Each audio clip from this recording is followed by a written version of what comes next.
os trabalhos da Comissão de Heteroidentificação, como já apontou a professora Patrícia, a gente vai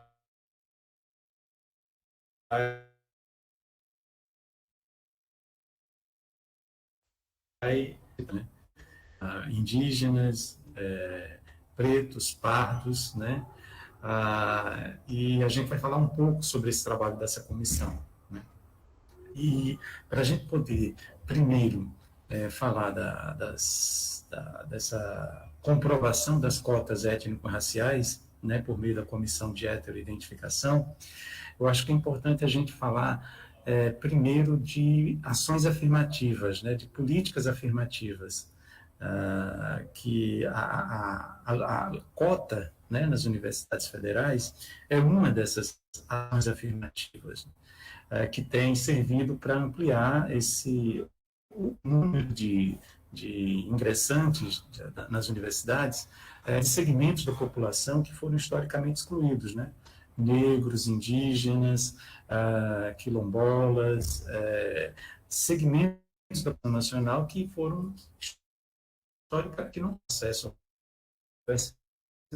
E aí o trabalho da comissão de heteroidentificação se dá nesse espaço, nesse ambiente, né, nesse cenário, né? Então, para poder falar das cotas, é importante a gente de um contexto de adoção de ações afirmativas, algumas universidades públicas brasileiras, que remonta aí o começo dos anos 2000, né? A partir dos anos 2000 que as universidades brasileiras começam a criar algum sistema de reserva de vagas, alguma forma de inclusão de segmentos da população brasileira que não estavam incluídos na universidade, né? O público-alvo dessas ações afirmativas são justamente os egressos da escola pública, né, os que vieram da escola pública, os negros, os indígenas, né, e a gente vê, mesmo antes da criação da lei de cotas, né, existe uma lei para isso, já havia algumas iniciativas de universidades estaduais principalmente, que começaram a criar essas reservas de vagas, né, para esses estudantes. E que fizeram com que o ingresso nos cursos de graduação, né, fosse ampliado, né, não só apenas para estudantes filhos da elite, né, brancos. A gente tem uma democratização maior do espaço acadêmico, né, da universidade. Aí, isso no começo dos anos 2000, e a partir de 2012, né, publicada a lei número 12.711, que é a chamada Lei de Cotas, ela vai instituir, né, para as universidades federais e para a rede de institutos federais de educação tecnológica, o sistema de cotas, né? E esse sistema de cotas estabelece aí um percentual de 50%, né, foi gradativo até chegar a 50%, aí 50% de reserva de vagas para estudantes egressos de escola pública, entre esses os estudantes negros, né, pretos, pardos e indígenas.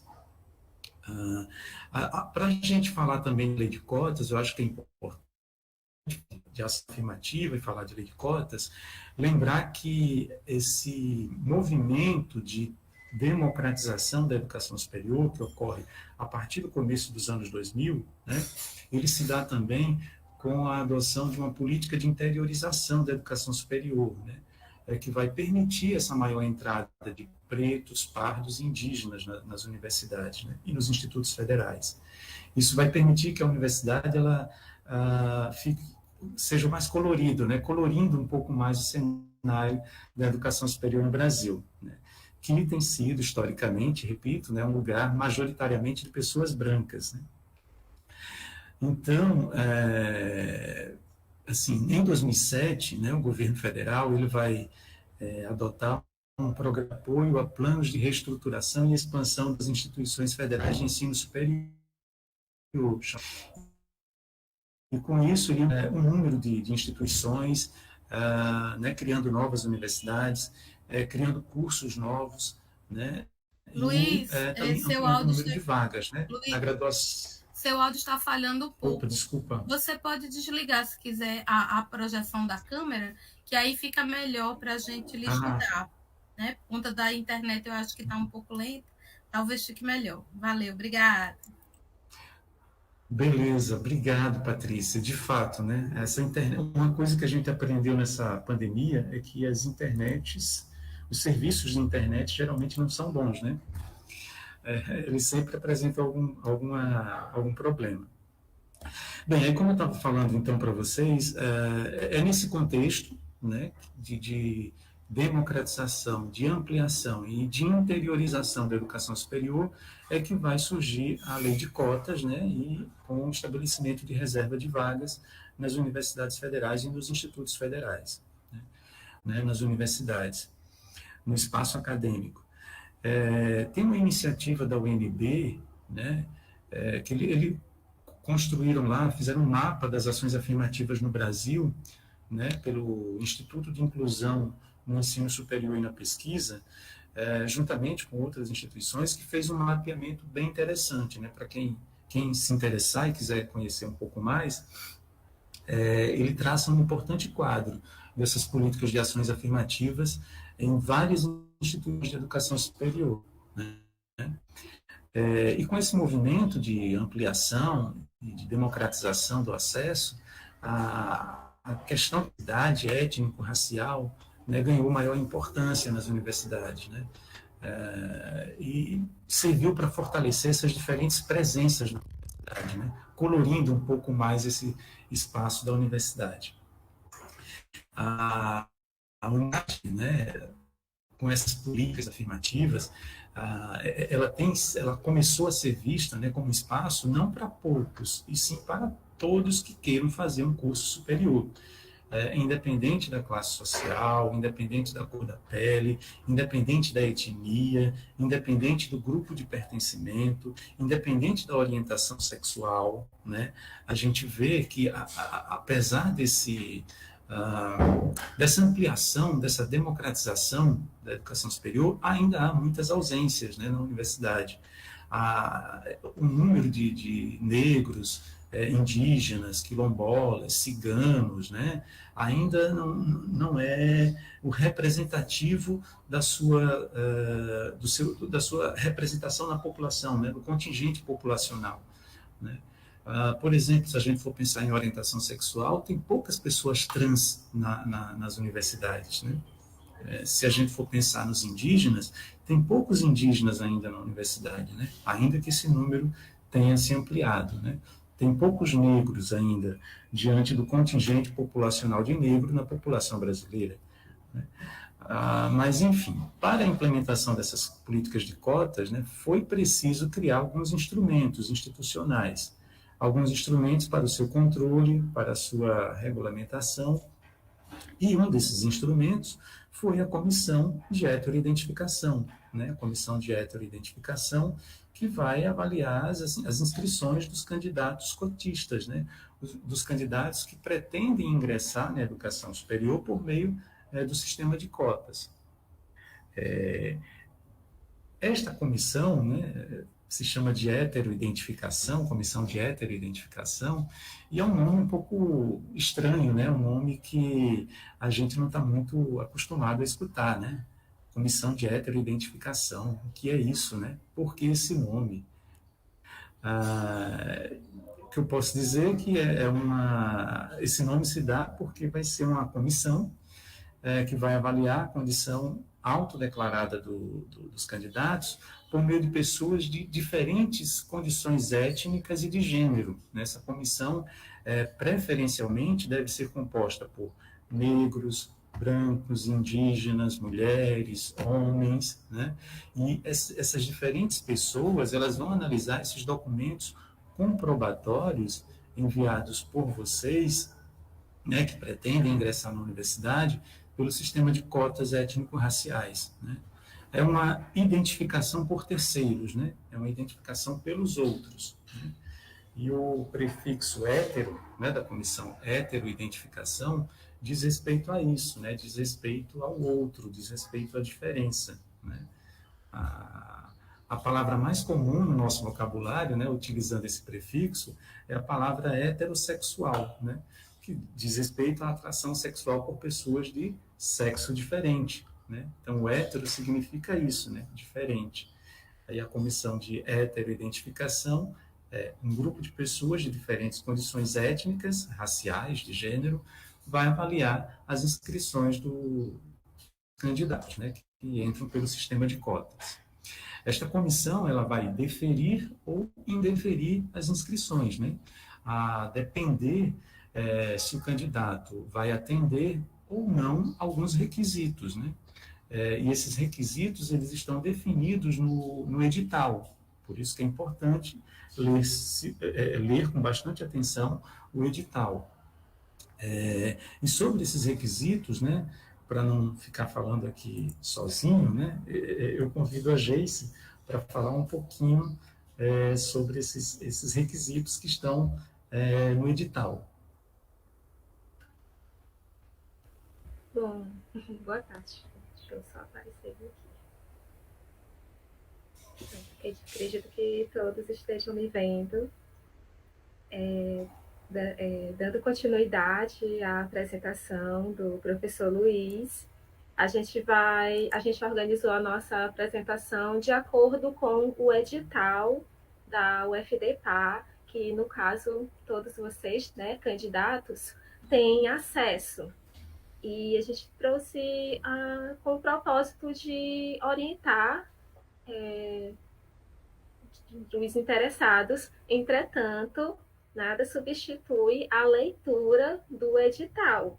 É importante ler o edital, separar os pontos mais importantes quanto à documentação, local de envio, preenchimento do sistema. A gente tem um link aqui ao longo da nossa apresentação.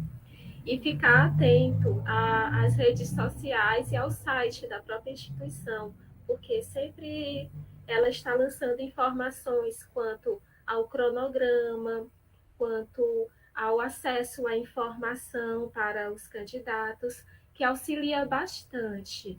E é sempre importante, antes você ler o edital junto com uma pessoa, para que a outra pessoa possa se atentar a detalhes que você não conseguiu ver. Isso já ajuda bastante. Então, a gente separou aqui, né?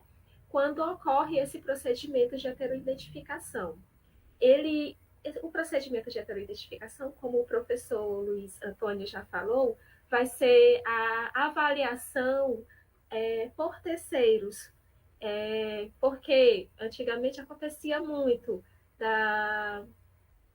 do meu caso, eu me julgar, por exemplo, hipoteticamente, de eu me julgar uma pessoa negra, e ao longo do tempo eu cresci e eu me tornei uma pessoa de pele clara, por exemplo, uma pessoa de pele mais socialmente clara. Aí a comissão heteroidentificação vai avaliar se essa pessoa socialmente ela é considerada uma pessoa preta ou parda, porque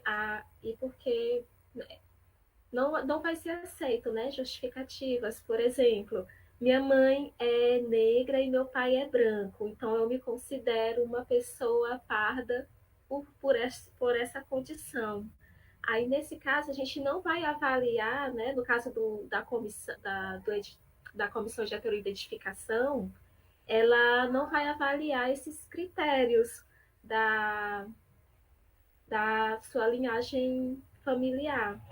Vai ser considerada apenas o critério visual. Então, como é que vai acontecer esse procedimento?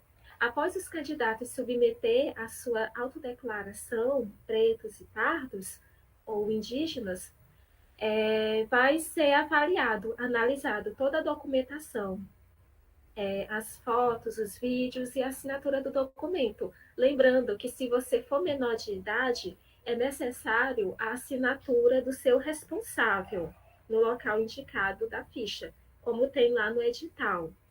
Aí, muita atenção, né? A leitura atenta do edital de convocação da UFDPA. É necessário seguir o cronograma e o endereço, né? Ficar atento ou atenta também ao endereço disponibilizado no edital. Aqui, cotas para candidatos negros, que é pretos e pardos, e indígenas.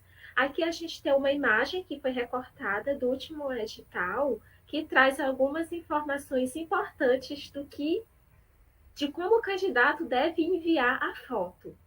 Após o candidato preencher, né, o documento de autodeclaração, ele tem que enviar uma foto, como está aqui na imagem, de uma altura acima do peito, pegando essa parte da cabeça, de frente, que é essa foto frontal, e a foto de perfil, que é a foto de lado, como está aqui na segunda figura.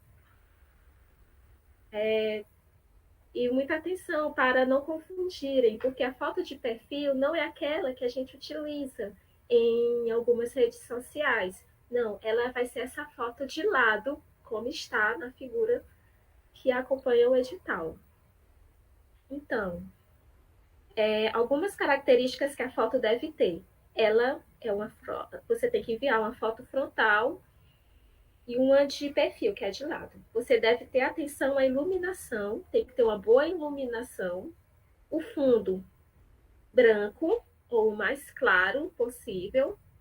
Você não deve estar utilizando adereços, nem maquiagens e nenhum outro adereço, como óculos, bonés, chapéus, entre outros. As fotos não devem ser tiradas com filtro, porque é muito comum as câmeras de celular atualmente ter um filtro, né, para deixar a pele mais clara, mais escura.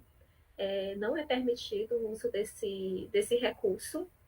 A resolução da foto deve estar muito boa e a foto deve estar deve ter o tamanho, né, de 5 a 7 centímetros.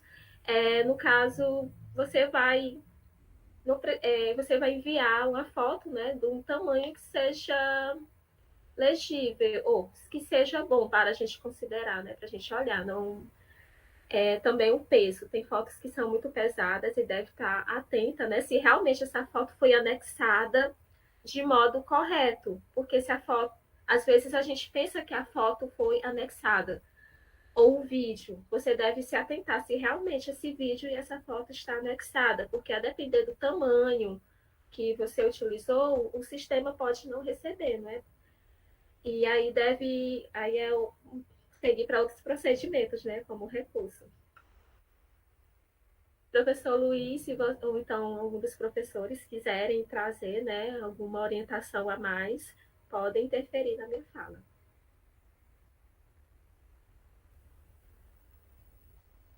O segundo procedimento que o candidato deve se atentar nesse momento, né, de registro de foto e de vídeo é quanto às orientações de produção do vídeo. É um vídeo curto, de uns 15 a 20 segundos, que você vai segurar uma plaquinha, pode ser de tamanho de papel A4, né, ou papel ofício, e você falar o seu nome completo, o número do seu CPF e a sua autodeclaração. Por exemplo, aqui para vocês, que a gente já vai estudando, por exemplo, só trazendo aqui, né? A gente vai estudando e vendo de como acontecem diversas seleções, né? No caso, eu estudo sobre as cotas, né? Étnico-racial, aí a gente vai vendo como deve ser esse vídeo. Você vai segurar essa placa na altura do peito, né? Não muito em cima, para não cobrir o rosto, não cobrir o pescoço. E você vai falar: meu nome é Geice Maria Pereira dos Santos, meu CPF é tal, tal, tal, e eu me autodeclaro preta. Pronto. Aí, após isso, fecha o vídeo, vê se está tudo ok, se carrega direitinho, se o sistema aceita direitinho esse vídeo. E aí você deve se atentar com a iluminação, deve estar numa iluminação boa. É o fundo branco, Você não deve estar utilizando maquiagem no momento do vídeo. Evite usar batons, pó, algum outro recurso, né, de maquiagem. E evite também utilizar adereços, como o uso de óculos, de chapéus, de algo que possa dificultar, né, a avaliação. Porque senão, como acontece na instituição, é solicitado um novo vídeo. Aí você pode solicitar recursos depois. O vídeo não deve ter filtro e deve ter uma boa resolução de imagem. Aqui, o que a comissão, né, essas informações todas tem no edital. O que a comissão vai avaliar para o que foi enviado. Inicialmente, ela vai avaliar o documento, né, a autodeclaração assinada a punho, que diz que você se considera negro, pardo, indígena, vai marcar um xizinho. E no final, se você for maior de idade, você assina, coloca a sua assinatura no local indicado da ficha.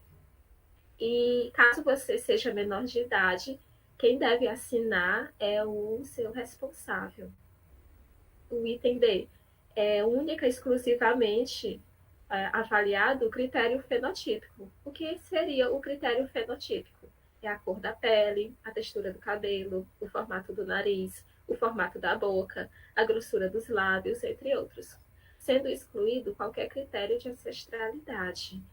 No caso, não pode dizer, não pode colocar, né? A gente não vai aceitar se você foi, como eu já falei anteriormente, seu pai ou sua mãe é negro, sua avó é negra e seus pais é pardo, e aí você nasceu com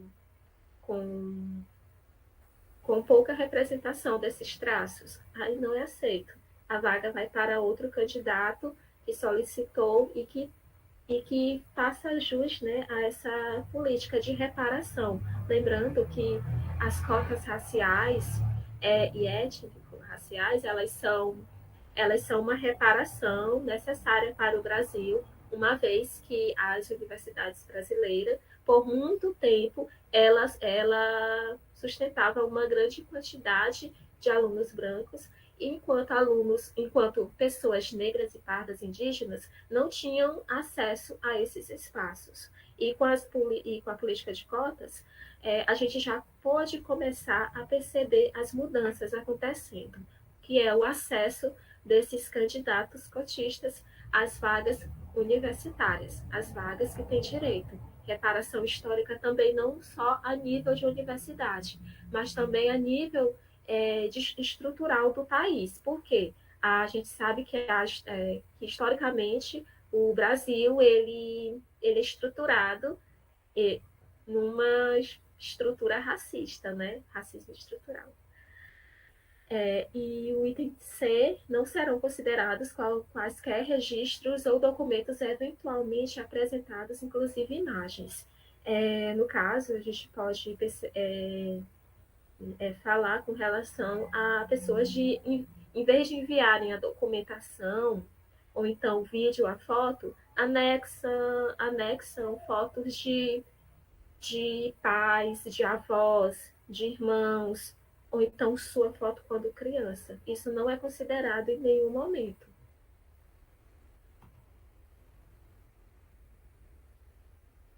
Agora que é com o professor Luiz Antônio. Certo, Geice. Vocês observaram que o trabalho da comissão, né, é avaliar a autodeclaração, né, do candidato. Se ele se autodeclara preto, pardo ou indígena, a comissão de heteroidentificação vai avaliar essa condição e vai avaliar a partir de alguns critérios, como eu falei, e a Geice apresentou, e o principal deles é o critério fenotípico, né, o fenótipo. E o que a gente chama de fenótipo, né, como a Geice também já mostrou, né, são essas características físicas que fazem com que aquele candidato, que fazem com que aquela pessoa seja lido socialmente, né, como a Geice também já falou, seja lido socialmente como negro, como indígena, né, como preto, pardo, e isso significa... Desculpa, eu desliguei meu áudio. E ser lido socialmente, né, como preto, pardo, indígena, significa sofrer preconceito, sofrer situações de racismo, ter portas fechadas por causa disso, né? Essa é a condição de ser lido socialmente como, né? Como negro, como indígena, como preto, pardo, e a comissão de heteroidentificação vai avaliar essas características fenotípicas, né? Essas características físicas, né? Bem, com relação aos candidatos autodeclarados indígenas, né? Os critérios são basicamente os mesmos, mas acrescido de um outro, né? De um outro documento, da exigência de um outro documento. Por quê? Porque no caso dos indígenas, o caráter fenotípico é muito mais complicado da gente avaliar, é muito mais complicado da gente observar. Por quê? Porque existem povos indígenas em diferentes situações, com diferentes fenótipos, né? Com diferentes jeitos, né?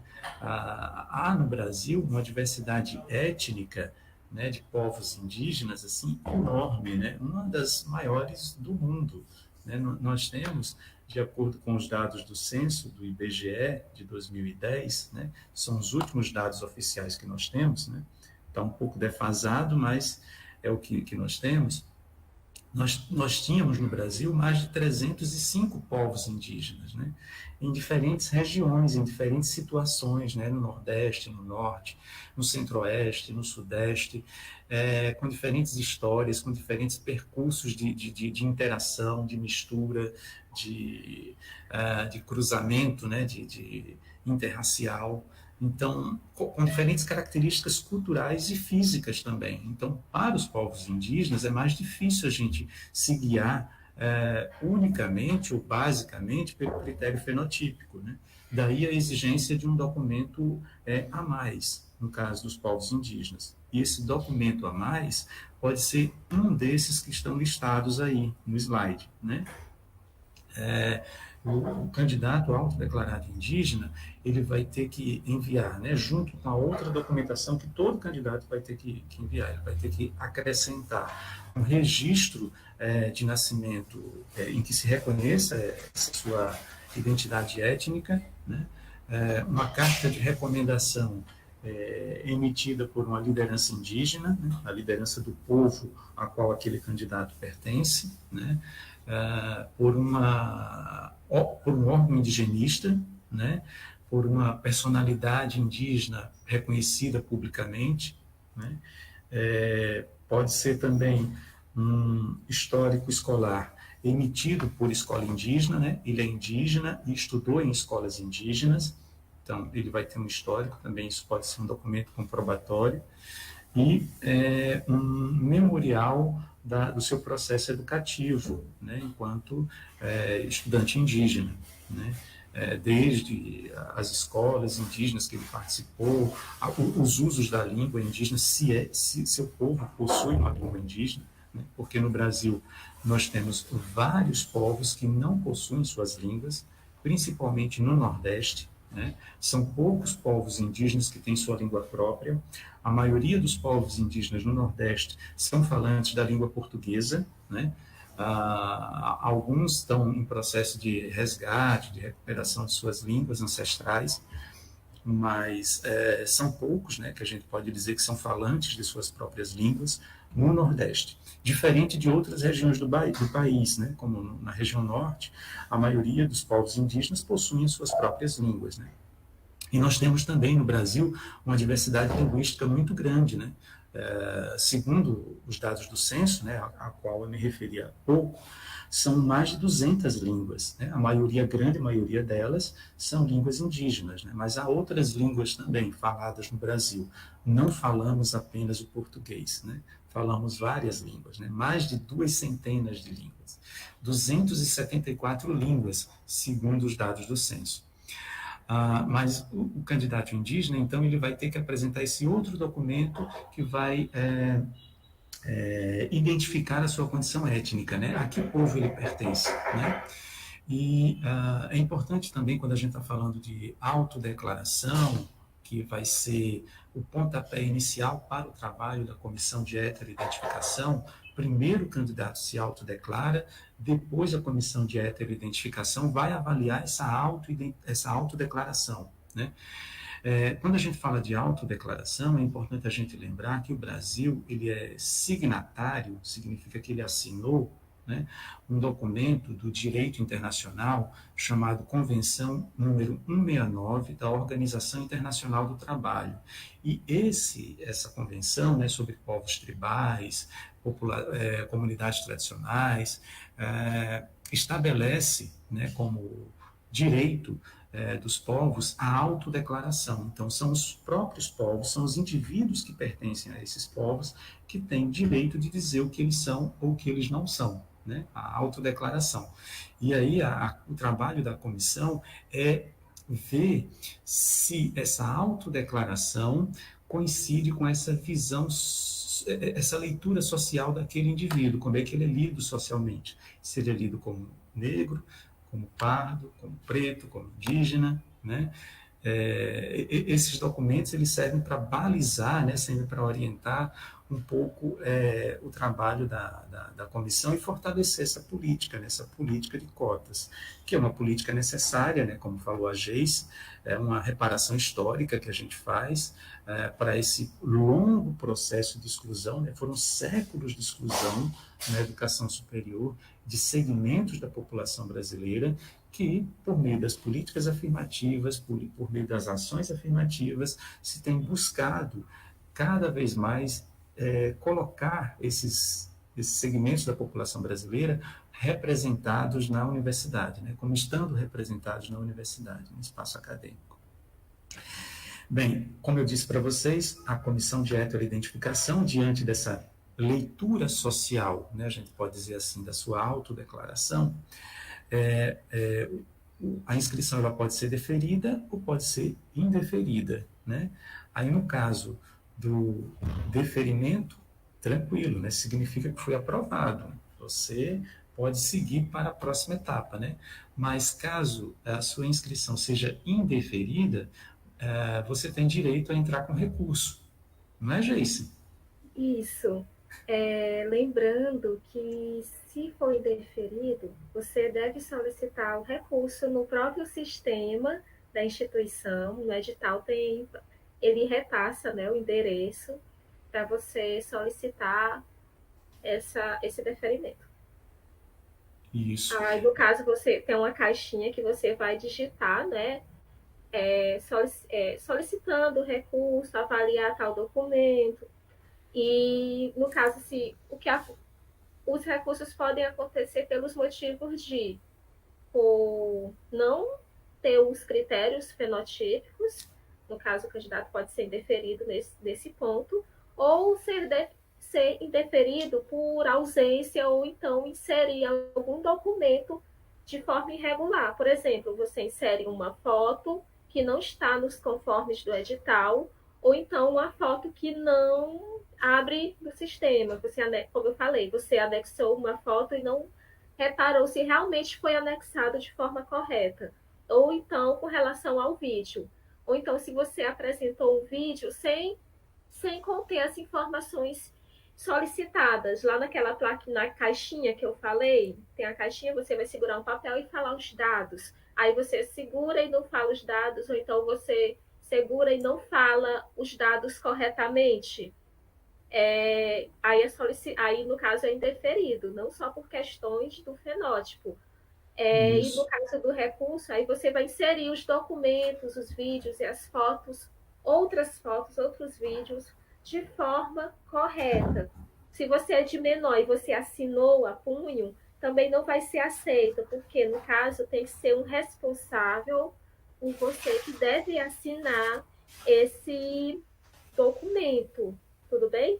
E, assim, se for deferido, aí você vai receber informação pelo próprio sistema, E aí você vai seguir para as próximas etapas, né? Que é a matrícula institucional e a curricular. Isso. Lembrando da importância de ler o edital, né? Tem que ler com muita atenção o edital.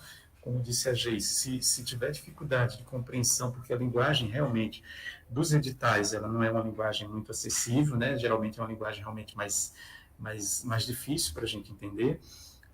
Se a compreensão da linguagem do edital não está muito fácil, procura a ajuda de alguém, né? Algum professor, algum amigo, né? Que possa lhe auxiliar na leitura desse documento, né? Porque a linguagem do documento é uma linguagem realmente meio chatinha. Mas é isso, leia com atenção o edital e como a Geice falou, né, existem vários motivos pelos quais a candidatura possa ser indeferida, né? Desde o caráter fenotípico até a documentação que teve algum problema, né? Você não colocou o vídeo correto, né? Colocou um filtro, a iluminação não estava boa, né? Você esqueceu de alguma coisa, isso pode ocorrer. Aí pode haver um indeferimento, mas se não, é deferido e tudo ocorrerá bem. Né? E vocês são bem-vindos à universidade. Também parabenizo de antemão, né, os futuros candidatos, alunos da UFDPA, são todos bem-vindos. Esquecemos de dizer uma coisa, Geise. No caso do recurso, né, o candidato ele vai ser avaliado não pela mesma comissão, né, pelas mesmas pessoas, né, que avaliaram pela primeira vez. É um outro grupo formado por outras pessoas, né, uma outra comissão que vai avaliar, né, para que não tenha problemas na avaliação do recurso. Verdade. E fiquem de olho nas redes sociais, tem o Instagram da UFDPA, tem o Facebook, tem um site, que lá sempre repassam informações quanto ao período de matrícula, também ao apoio. Sempre agora, né, sempre tem pessoas no apoio tirando as dúvidas dos candidatos. Então fique de olho e leiam o edital. Obrigada a todos e a todas. Tchau, tchau. Acho que a gente falou demais, viu, Geise? Tchau, tchau.